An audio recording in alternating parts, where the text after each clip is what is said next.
هو اللي انا حاسه في ايدي ده تنميل ولا ضعف دورة دموية؟ 90% من الناس بتغلط في النقطة دي. خلينا نبسطها، انا عندي احتمالين: يا اما الدم مش ماشي، يا اما العصب مش موصل كويس.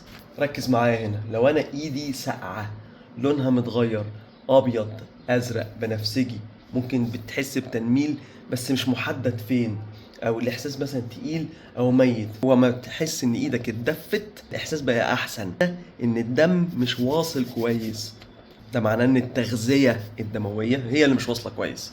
لكن بقى لو عصب، وده الاهم بقى، هنا بتحس بتنميل ووخز زي الدبابيس، بيبقى ماشي في صوابع معينة مش الايد كلها، فاهم؟ معاه ألم او شد جاي من الرقبة هنا، يبقى ده هنا واضح ان الاعصاب هنا مخنوقة، هنا اللي رايحة للدراع فعامله لي المشكلة دي. بيزيد مع وضعيات معينة، زي مثلا انا ماسك الموبايل، قاعدة معينة، نومة غلط، ده كده معناه ان هنا الاشارة العصبية هي اللي بايظة.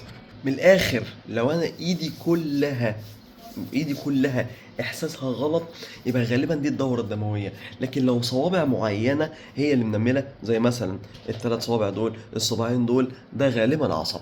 واكتر الناس بتغلط الغلطة دي وان هم بيفضلوا يعالجوا التنميل كأنه دورة دموية، والمشكلة اصلا ان هو عصب، فيقعد ياخد ادوية ملهاش اي لازمة والسبب الحقيقي لسه موجود. لو عندك اعراض من دي اكتب لي تحت في الكومنتس وخلينا نساعدك. وهذا والله اعلم.